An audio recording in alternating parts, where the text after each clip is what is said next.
साधक फिर कुछ अलग खाएगा,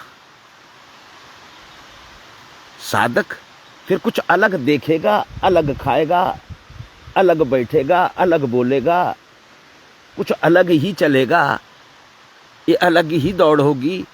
साधक विपरीत है मनुष्यता के, साधक सांसारिक मनुष्य के बिल्कुल विपरीत है तो मनुष्य ही विपरीत है, बिल्कुल चाल उसकी विपरीत है, उल्टी चाल है उसकी।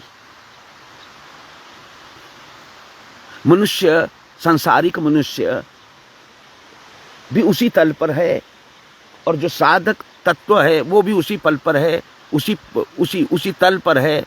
लेकिन बात सिर्फ इतनी है कि आम सांसारिक व्यक्ति उस तल से उड़ना चाहता है ऊपर को, और साधक तत्व उस तल से नीचे गहराई में उतरता है। और मजे की बात, जितना वो नीचे उतरता है उतना वो ऊपर उड़ने के लिए तैयार हो जाता है।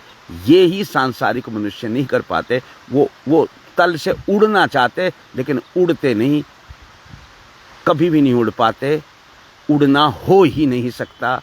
उड़ने के लिए आपको गहराई में उतरना पड़ेगा, और गहराई में उतरने को ही साधक तत्व या साधनात्मक प्रवृत्तियां कहते हैं। जानना पड़ेगा।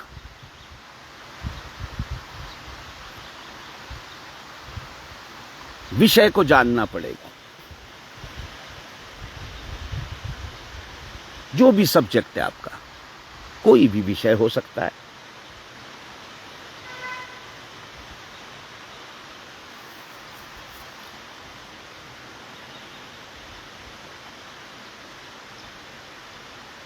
उन विषयों के बारे में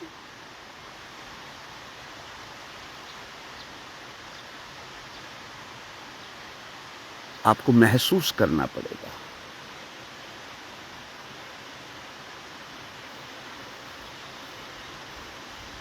आपको उन जो विषय हैं उनकी सीढ़ियां नीचे की ओर बनानी होगी।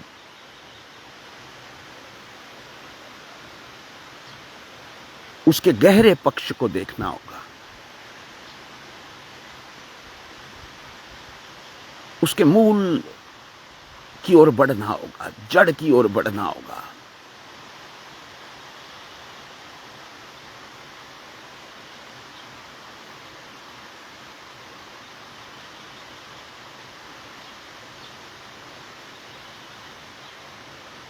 और आप पाएंगे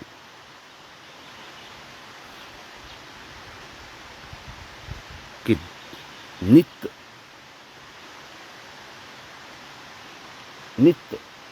पल पल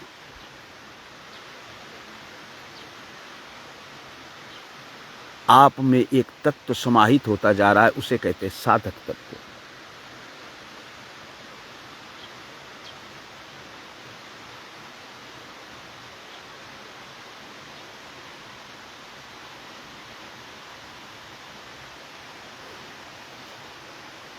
जब साधक तत्व अपने स्वभाव को पा लेता है, अपनी पूर्णता को पा लेता है, तब वो साधनाओं में प्रवेश करता है। फिर यहां से शुरू होती है विश्वोत्पत्त्यादि हेतवे। विषय क्या है आपका? मैं कहता हूं ना, इस जगत में हर व्यक्ति महत्वपूर्ण है।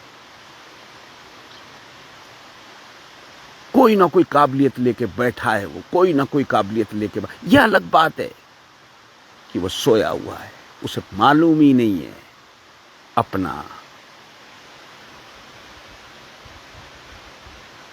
जो उसे अपना होने की आत्यंतिक संभावनाओं की ओर उड़ान भरवा सकता है। वो तत्व कौन है, वो कौन सी विद्या है, वो कौन सी उसके अंदर काबिलियत है, उसे वो जानता ही नहीं। वो सात्विक हो सकती है, राजसिक हो सकती है, तामसिक हो सकती है, वो नवगुणी कोई सी भी हो सकती है, लेकिन है, कोई ना कोई है। खाली किसी को नहीं भेजा यहाँ,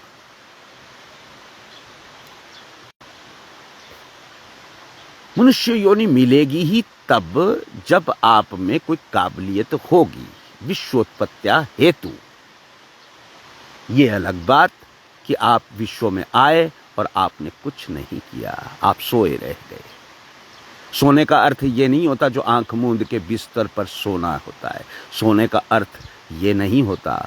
मैं जब भी कहता हूँ सोए हुए हैं, सोए का अर्थ होता है कि जब आप चल रहे हैं, आपको मालूम ही नहीं है क्या कर रहे हैं आप घरों में काम कर रहे हैं, आप ये कर रहे हैं, ऑफिस में काम कर रहे हैं, आप विषयानुगत काम कर रहे हैं, आपको मालूम ही नहीं है। 90% जनमानस सोया हुआ चलता है, उसे मालूम ही नहीं है।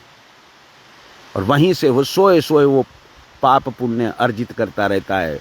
पाप अर्जित होते हैं, पुण्य अर्जित करने के लिए तो जागना पड़ता है।